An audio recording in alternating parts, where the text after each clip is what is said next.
When we're set onto our spiritual path, maybe we've always felt like we were on it, maybe something touched our lives and that feels like it set us onto that path.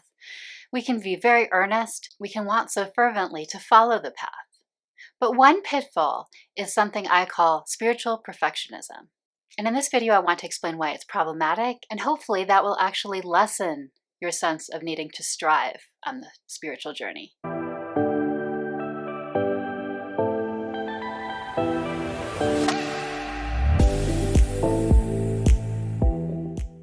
Hey everyone, I'm Sonja and this is Holiness Connection. If you're enjoying this content, I'd love it if you would like, subscribe, share, just trying to get the word out for anyone who finds this channel helpful. So today I want to talk about something I'm calling spiritual perfectionism. And I think that it's the sense of needing to get somewhere.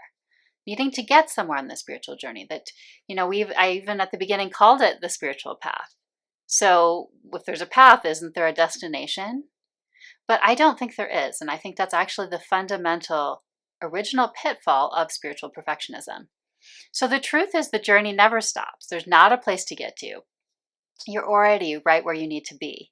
And it is a bit of a paradox, right? Because that doesn't mean we aren't necessarily going to do healing. It doesn't necessarily mean we're not going to do further exploration or notice things about ourselves that we want to change, or that we won't do practice and actually diligently go through the eye of the needle, for example, in a particular tradition. But not understanding the fundamental truth that there's not a particular destination and that the journey goes on and continues is one example of how this kind of spiritual striving or perfectionism can lead to this sort of misunderstanding that then perhaps affects our way of being on the spiritual journey itself.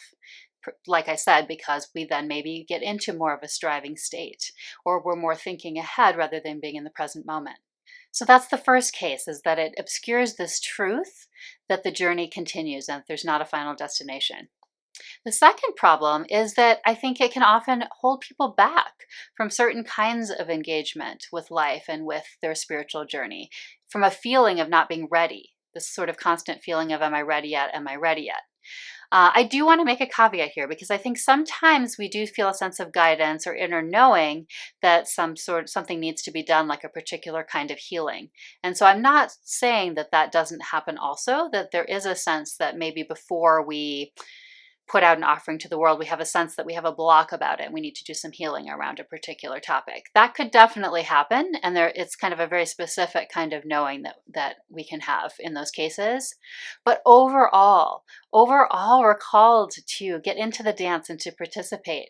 And so if we have this sense of needing to be perfect, even if you don't use those words and it's more of the striving and feeling not ready, if we have a sense of that, then that might lead us not to participate as fully.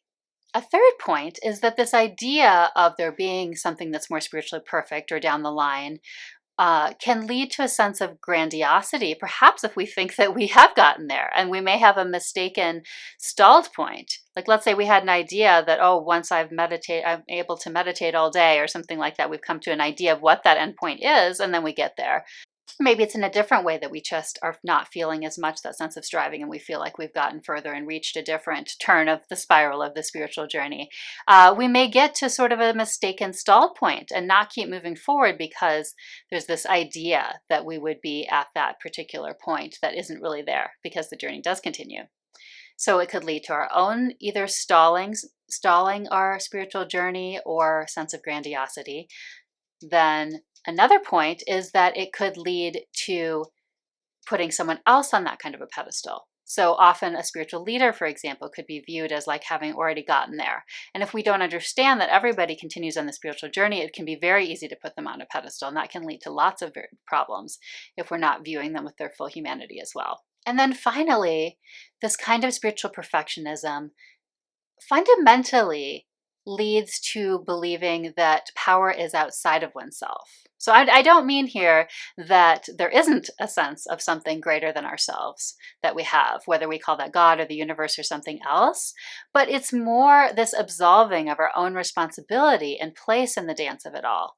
A way, again, not to participate if we're thinking that we aren't a part of the process already and a part of the participation, and that the power is outside of ourselves because we feel like we aren't at a place where we could wield that power.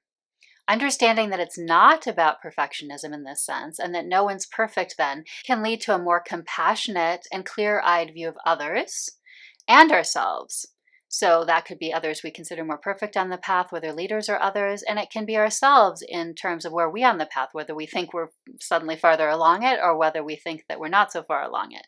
So, letting go of perfectionism is not at all a way of lessening our own responsibility, but it's instead an accepting of responsibility that is appropriately humble, hopefully with transparency and vulnerability in it as we acknowledge and share our humanity, as well as acknowledging where we're at is exactly where we need to be and where we can hear the continuing call and participate in what we're being called to.